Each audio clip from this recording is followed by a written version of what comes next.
Welcome to The Men Who Chase Geese. This time, fully prepared. Today's arc thingy will be about Mandalore and Obi-Wan Kenobi's first love. Sure. It's Mandalore plot, the Voyage of Temptation, and the Duchess of Mandalore. That's not. No, it's not. I wish. No. Anyway, it's an arc. Take my glasses off because I don't like wearing them when I'm doing this. It's basically has a lot of. It tries to bring up the war, not just personalize it, but also show it how it would actually look. You know, in this case, a planet and the government and how it's affecting everything. So, because right now, up to this point, right, we're two factions. We have the separatists on one side, the Republic on the other, and now for the first time, really, we're introduced to this third faction, which is the planet of neutral systems. Now, this does have a basis in reality for the real world, our world. During the Cold War, you had an alignment of neutral nations led by India. He doesn't know that because he's and they tried to stay. Their job was they wanted to stay out of the Cold War between the Russians and the United States. So so it's not like this couldn't happen. A lot of groups don't want to be involved because they just see this is pointless. We're just going to get killed, or we'll lose on the economy, or both. And what does it get us? What does it really get us at the end of the day? So it makes sense that they want to stay out of it. So you have this group who is led, as Mandalore, of course, we know, they used to be, back in the day, a hard-fought, tough warrior race who challenged the Jedi. And I've always contended how they challenged the Jedi was simple. Of course, they're trained well, but they have two things. They have the jetpack, and they had the Batman thing. The jetpack, so that way, if they get pushed with force or this or that, they can kind of use the jetpack to kind of negate that. Also, it gives them a mobility over, so they can kind of deal with the Jedi. Because the Jedi, when they fight you, they can jump in the air, they can do all those things. Well, you have a jetpack now, so now you can kind of engage, and you have blasters. Now you can engage them also at distance, and you can also come in at them. And now they also the Batman thing, because they have an array of weapons. Not just they have missiles, they have grappling hook, they've got a whole bunch of things which give them enough that they can kind of mitigate a lot or a chunk of what the Jedi do. And given that there are going to be a lot more Mandalore soldiers than Jedi in any one battle, so even though they're obviously man to man, they're not as good as Jedi, if you have enough of them and they're pretty decent, then you've got a shot to win a battle. You fought a shot to beat the Jedi. So, that's what they do. So it just goes kind of it's just equipment and training, and those are what they have, and it works. So that's just my thing. I just want to tell you. Well, that's why it works. Anyway, so the whole plan is that this is filled with double dealing and corruption, and that its story you see it's ruled by this Duchess there, a Saltine. She's a bitch, bitchy. She's based on Queen Victoria, in the notes, and she is head of this non-aligned world movement, and she also is a pacifist, and which is the opposite, obviously, of what Mandalore had been. So she wants them to stay out, and she's also turning her back, if you want, on the past. Those had benefits. They are at peace. Their economy has prospered. You find that out, and they do well. You also find out that because there's also a love interest between. That's why it's funny that he's a love interest. That Saltine is a love interest for Obi-Wan, and Obi-Wan, of course, you wouldn't think that he had a love interest at all, but he does, and you find out later on he would have left for her. Overall, the first section, the first one in the Mandalore plot, you see that the Jedi, not the Council, send Obi-Wan. Because the Jedi's old foe are the Mandalore soldiers, and they just fought one not too long ago, and they're very nervous that our old enemy is back. We're not liking that. We're not happy with that. So you find out because she says at one point, the council sent you. It's like, I don't care. It's like, no, the council sent the Senate sent you. No, the council sent us. Oh, and then she shuts up, kind of, because she realizes what this is. They are nervous. This is a personal thing. The Jedi are nervous about Mandalore because they are nervous about that particular group of fighters. It's not has nothing to do with this war. It has nothing in that respect to do with anything, the Separatists or anything. It has to do with that. So I found those issues interesting, and the double dealing where you find out that she's surrounded by people who are traitors and terrible people who want to. But it's the government. You're going to have people who aren't there because they love to serve the people. They're there for their own interest, and this is no different. And she is as blind to it as the Jedi are blind to Palpatine. I mean, so it's a willful ignorance, and and you don't take it. You find the council's stupid to do it, and she's just as dumb to do it, in my opinion. So there you go. You go good. I talked for a while. Go ahead. I basically summed it up perfectly. We'll get more to do on this episode, but you go ahead and talk. Nothing left to cover. Oh, Jesus Christ! You see, I was gonna be you were gonna be a bitch. I mean, there's nothing left to cover. You covered she's a bitch. You covered she's surrounded by everyone that is self-interest. You're covered by the Duchess of Mandalore is the next section. You started. There's a lot to that. No, it's just there's a death faction. They're not sponsored by Mandalore. Guy jumps off a bridge, or he jumps. No, that's the first one. Oh well. The second one takes place on the ship. Oh, the one where they find out who the traitor is? Yeah. Yeah. One of the traitors. Right.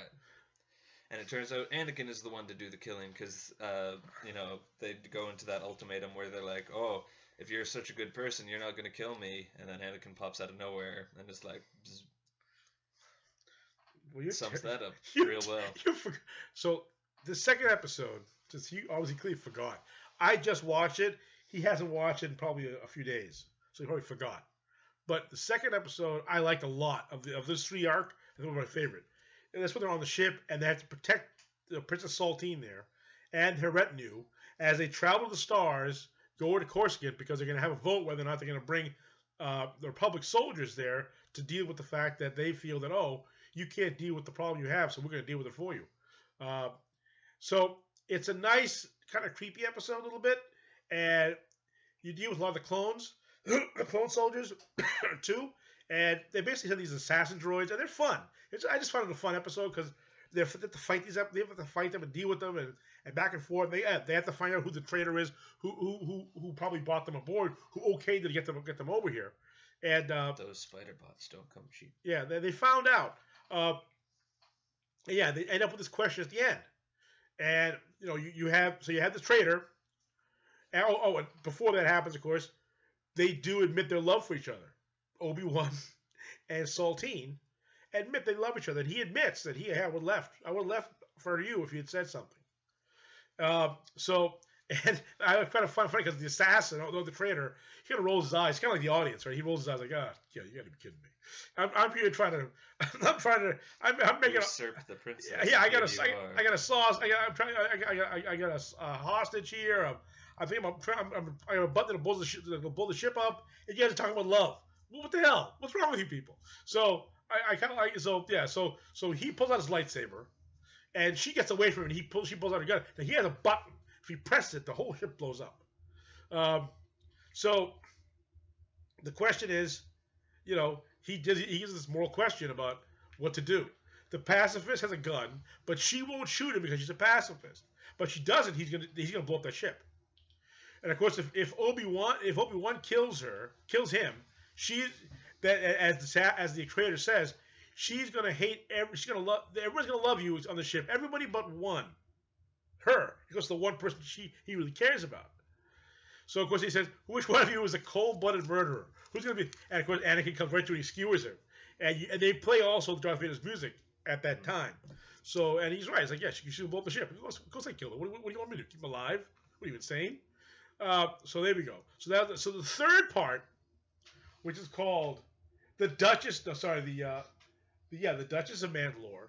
She gets there, and the Senate, and again, it's kind of a back and forth where where they're trying to have a vote about whether or not to send troops. Again. To Mandalore. Well, they haven't done them yet. They haven't sent troops yet. But they have to vote for it. This is the third part of it. The vote. You've done this in a while. It's just because it's all the same thing. Because the 3 episodes, nothing actually gets resolved. No, I didn't say anything got resolved.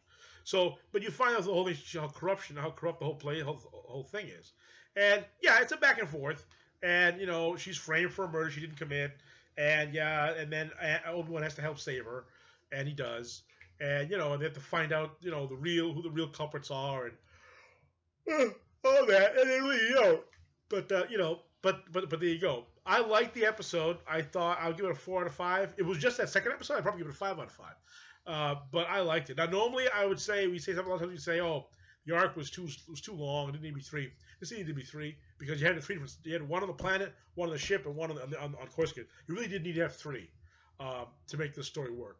So I liked it. I liked how it resolved it. Oh, they didn't resolve it, but they fixed it for the time.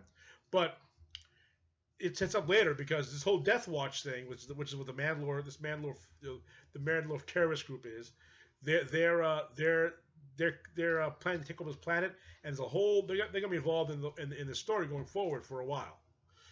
So they're not just gonna go away. You just put the Saltine. I mean, that's not her name, but I just call her Saltine. So there we go.